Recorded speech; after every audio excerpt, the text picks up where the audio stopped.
제2장.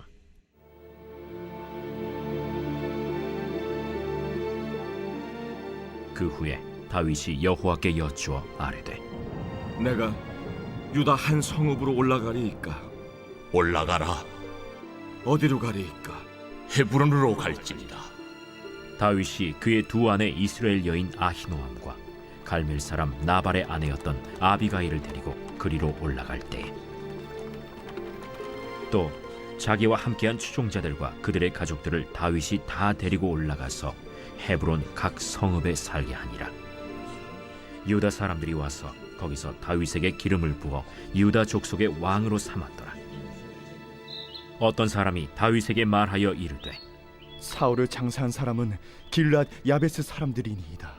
다윗이 길르앗 야베스 사람들에게 전령들을 보내 그들에게 이르되, 너희가 너희 주 사울에게 이처럼 은혜를 베풀어 그를 장사하였으니 여호와께 복을 받을지어다. 너희가 이 일을 하였으니 이제 여호와께서 은혜와 진리로 너희에게 베푸시기를 원하고 나도 이 선한 일을 너희에게 갚으리니 이제 너희는 손을 강하게 하고 담대히 할지어다. 너희 주 사울이 죽었고 또 유다 족속이 내게 기름을 부어 그들의 왕으로 삼았음이니라. 사울의 군사령관 넬의 아들 아브넬이 이미 사울의 아들 이스보셋을 데리고 마하나임으로 건너가 길르앗과 아술과 이스라엘과 에브라임과 베냐민과 온 이스라엘의 왕으로 삼았더라.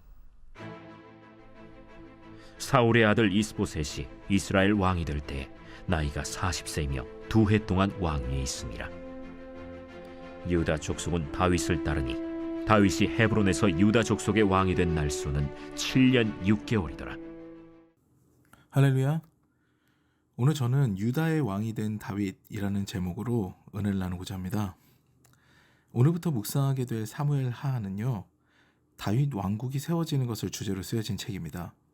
이스라엘 민족은 출애굽을 한 순간부터 사사시대까지 이르러 왕의 개념이 없는 부족장과 불악의 이미지를 가지고 있는 나라였죠. 이는 사울 시대에도 비슷했습니다. 사울이 왕으로 등극했지만 그의 직접적인 영향력은 그렇게 크지 않았어요.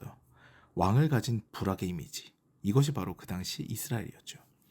그런데 다윗이 왕위에 즉위하게 되니까요, 이제는 사정이 달라지게 됩니다.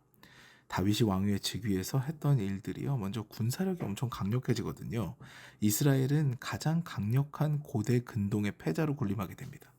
다윗은요, 블레셋을 정벌하고 모압과 암몬 그리고 에돔을 자신의 발 아래 둡니다.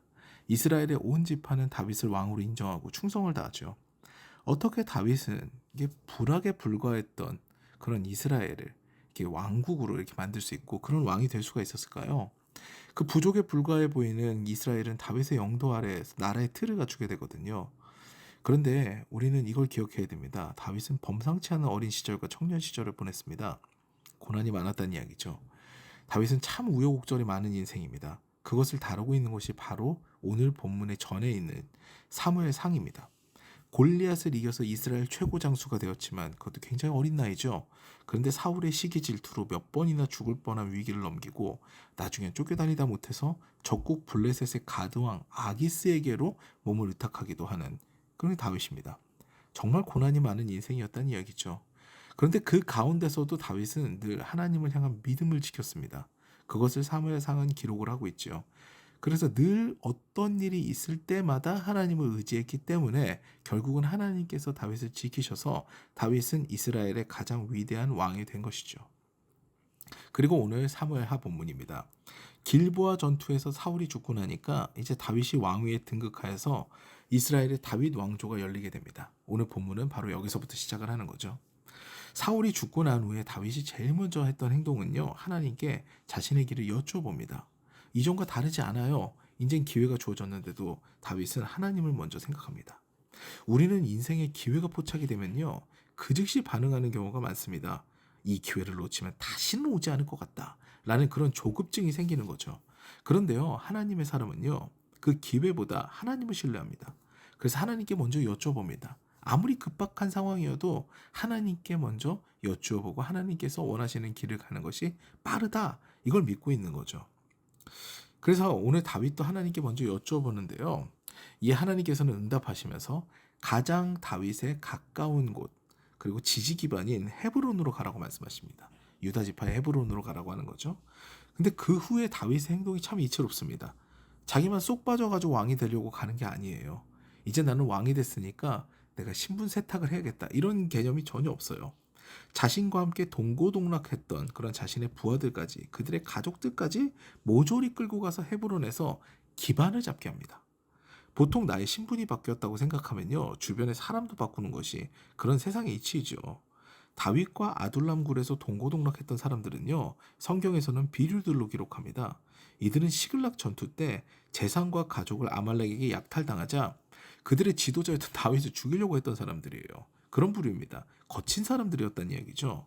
이제는 헤브론에 굉장히 유지들이나 그렇게 부유한 사람들 그리고 굉장히 성품이 좋은 사람들이 많았을 텐데 그들과 뭔가 일을 한다 이런 것을 생각하기 전에 자신의 부하들 거친 사람들 이들을 모조리 데리고 가서 기반을 만들어준 사람이 바로 다윗입니다.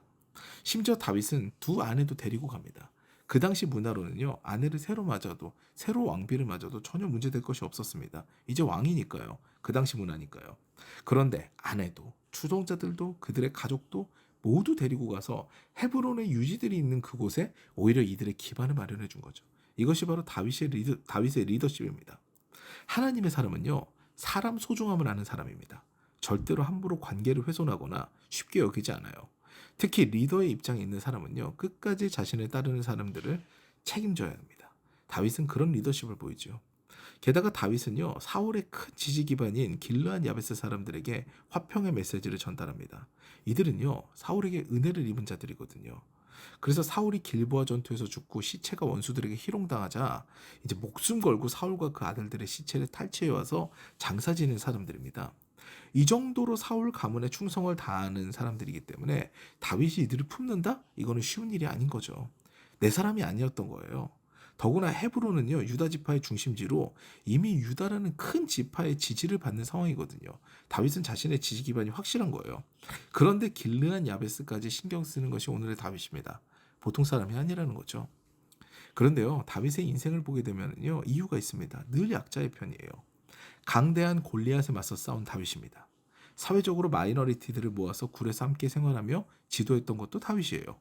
그러니 그는 선한 행동을 하면서 이제 권력의 추가 다윗에게 이동했음에도 불구하고 자신의 지지 세력이 생겼음에도 불구하고 사울에게 충성을 다하는 길르앗 야베스를 오히려 아끼는 행동을 보입니다. 이에 다윗은요, 길르앗이라는 큰 땅의 지지를 받게 되는 훗날 그 땅의 지지를 받게 되는 포석을 깔게 되죠. 그럼에도 다윗의 상황은 녹록하지는 않습니다. 유다 지파를 제외한 다른 이스라엘은요, 사울의 아들인 이스보셋을 온 이스라엘의 왕으로 인정합니다. 군대 장관이었던 아브넬이 후견인이 되거든요.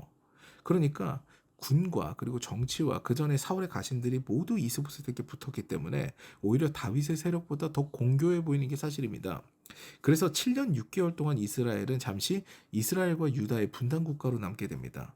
유다만 다윗을 따르게 되죠. 하지만 우리는 알고 있습니다. 이미 민심을 얻고 화평을 제안한 다윗에게 통일 왕국의 왕위가 가까운 게 당연하다는 걸 알고 있죠. 사랑하는 여러분, 어느 곳에서나 화평을 선포하는 사람은 환영받습니다. 리더로 존중받죠. 관계를 깨고 어렵게 만들고 사람을 하찮게 여기는 사람은요, 아무리 능력이 출중하더라도 리더가 되지 못해요. 그리고 우리는 먼저 믿은 자로서 아직 안 믿는 자들이 많은 이 세상에 영적인 리더가 되어야 하는 그런 사명이 있습니다. 늘 예수 그리스도의 마음을 기억하면서 세상의 화평과 평안을 선포하는 선한 리더가 되어서 많은 영혼을 주님께로 인도하는 그런 복된 사명 감당하시는 저와 여러분 되시기를 주님의 이름으로 축원합니다.